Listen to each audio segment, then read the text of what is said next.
How y'all doing? Welcome back to Easybkitchen. My name's Tim Broxton. Today we're going straight to Tuscany. We have an incredible Italian meal for you.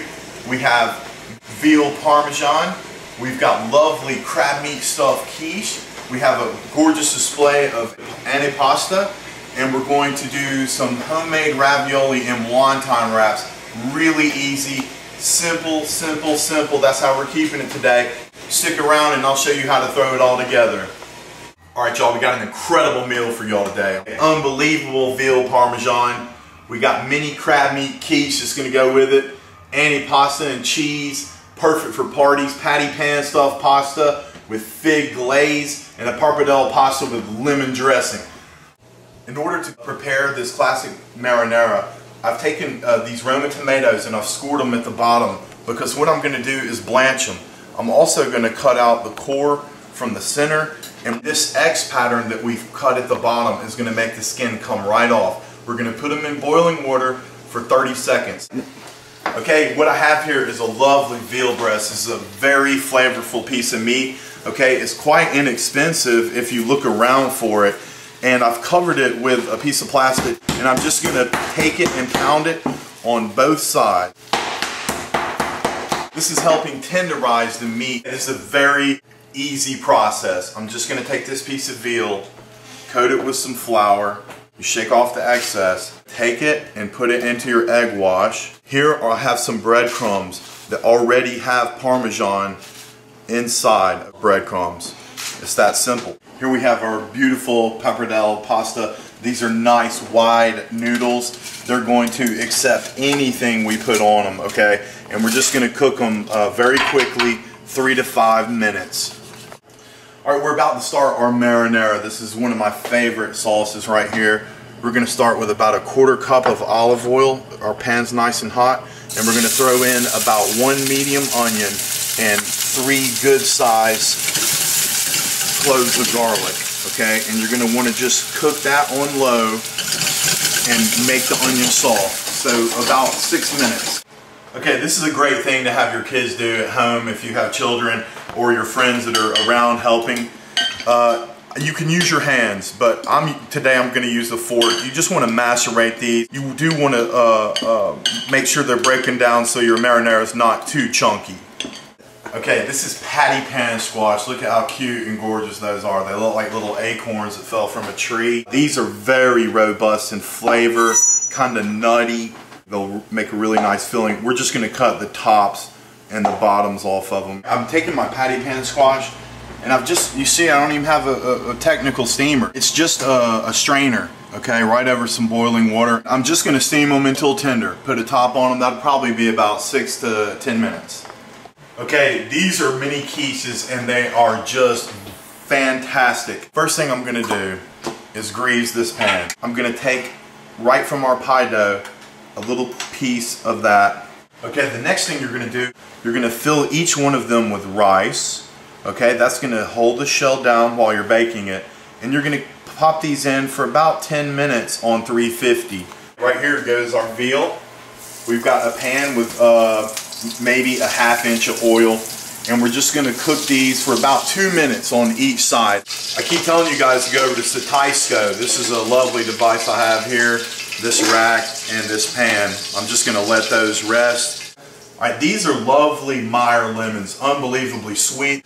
We're going to squeeze all the juice we can get from that lemon, and now we're going to add our olive oil very slowly. Trying to create a nice emulsion, and we're just going to flavor this with a little salt and some white pepper. Okay, you can see these have baked up quite nicely. They're nice and firm, and we're just going to take them out, and you're going to want to let them have a chance to cool. And you just take the rice and dump it right out. Clean it out with your finger, but you can see it's not too hard to do it by hand. They're going to brown up nice and golden once we get them popped back in and filled back up. But you do want to respray your pan so they pop back out just as easily the second time as they did the first time. A little bit of our cheese. This is some gorgeous Gruyere. It smells incredible. It has a rich and creamy taste. The next thing we're going to do is take this beautiful crab meat, again bought right here in Gainesville, Georgia at Atlanta Highway Seafood Market, and stick it right in What I have here in this bowl is 1 beaten egg and half a cup of milk.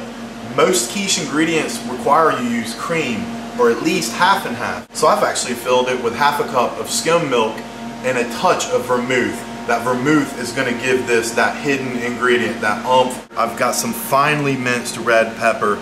It's just going to add another layer of texture and a taste of sweetness to this already wonderful dish. Here I've got some beautiful green onions, and I just put those in. And now I'm going to start with our egg mixture filling. And you just want to fill it up to the top. It's best to use a measuring cup if you have such a thing, to pour these eggs right in, because it'll make a lot less of a mess. These go right into a 350 oven. They'll come out in about 10 minutes looking gorgeous. A leek is from the onion family, okay? A lovely taste, very light, very sweet, okay? In order to make this filling, I'm gonna need some leeks. So I'm gonna cut this leek up and just cut it really thin. And I'm gonna cook these in some fat from pancetta, a lovely Italian bacon. All right, we're still working on the filling for our ravioli. This is the leftover fat from our pancetta. Smells absolutely beautiful. A little nutmeg, and we're just gonna take that off the fire. We don't want to overcook them. We're just looking to soften these. Okay, right in go these beautiful leeks, and then in with the leeks we're gonna put this gorgeous pancetta. If you like tiramisu, then you like mascarpone cheese. This is going to give a creamy, smooth, and velvety taste to this entire dish. This is the filling for our homemade ravioli. If you're unable to find patty pan squash, there's a number of options available to you. Butternut squash is absolutely fantastic. The best way to cook one of these things, cut it in half, wrap it up, stick it in the microwave for 7 minutes, and it'll soften it, and you just scoop the interior out, put it in with the very same ingredients we just used, the nutmeg, the tarragon, all of that goodness, okay? It'll turn out a lovely stuffed ravioli as well. Another alternative is plain squash, okay? But you're gonna wanna de-seed that squash before you put it into the blender after you've steamed it. Okay, I'm gonna show all you guys a great way to cheat on homemade ravioli. All right, this is a wonton wrapper, which you get out of the cold section at your local grocer. And I've got a handy scalloped cookie cutter. We're gonna take our beautiful filling, and don't be overzealous here. That's about all you can have. And then you're gonna take your finger and dip it in a little water and rub it around the bottom half of this piece of pasta. You fold it in half and you pinch all the way out to the edges. And don't worry if some of that filling comes out. It'll be just fine. Look at that, absolutely beautiful. It looks like you paid a whole bunch of money for this little ravioli. They're unbelievable with leftover homemade mashed potatoes. This is a pot of boiling water. These are little homemade ravioli, and we're just gonna throw them right in, and you'll know when they're done because they will float. Look at this. This is absolutely gorgeous marinara. The smell has filled my entire kitchen. Okay, and I'm gonna fill this entire casserole dish and just spread that around. We're gonna set these pieces right in, and then we're gonna take buffalo mozzarella, and we're just gonna put a nice large piece on every one of these. Fresh grated Parmesan. It is called Veal Parmesan after all.